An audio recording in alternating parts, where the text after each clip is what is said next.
ঠাকুর শ্রী শ্রী রামকৃষ্ণ, মা ও স্বামীজির চরণে প্রণাম জানিয়ে শুরু করছি কথামৃত থেকে পাঠ। আজ শোনাব শ্রীমকথিত শ্রী শ্রী রামকৃষ্ণ কথামৃতের প্রথম ভাগের দশম খণ্ডের তৃতীয় পরিচ্ছেদ। অনুগ্রহ করে পুরোটা মন দিয়ে শুনবেন।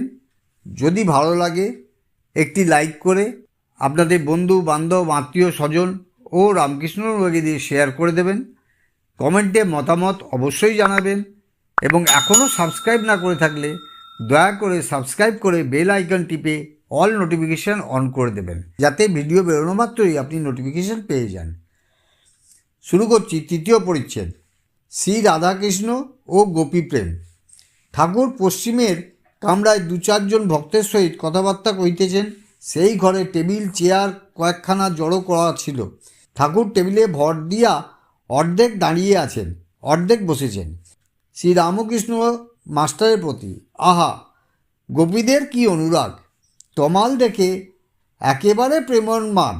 শ্রীমতীর এইরূপ বিরহানল যে চক্ষের জল সে আগুনের ঝাঁঝে শুকিয়ে যেত, জল হতে হতে বাষ্প হয়ে উড়ে যেত। কখনো কখনো তার ভাব কেউ টের পেত না। সায়ের দিঘিতে হাতি নামলে কেউ টের পায় না। মাস্টার, আজ্ঞে হ্যাঁ, গৌরাঙ্গেরও ওই রকম হয়েছিল। বন দেখে বৃন্দাবন ভেবেছিলেন, সমুদ্র দেখে যমুনা ভেবেছিলেন। শ্রীরামকৃষ্ণ বললেন, আহা, সেই প্রেমের যদি এক বিন্দু কারু হয়, কি অনুরাগ, কি ভালোবাসা!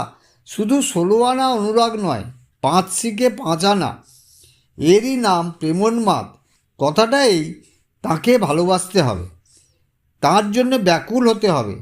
তা তুমি যে পথেই থাকো, সাকারেই বিশ্বাস করো বা নিরাকারেই বিশ্বাস করো, ভগবান মানুষ হয়ে অবতার হন, এ কথা বিশ্বাস করো আর না করো, তাতে অনুরাগ থাকলেই হলো।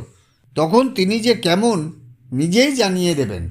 যদি পাগল হতে হয়, সংসারের জিনিস লয়ে কেন পাগল হবে? যদি পাগল হতে হয়, তবে ঈশ্বরের জন্যে পাগল হও। তৃতীয় পরিচ্ছেদ আপাতত এখানেই শেষ হলো। নমস্কার।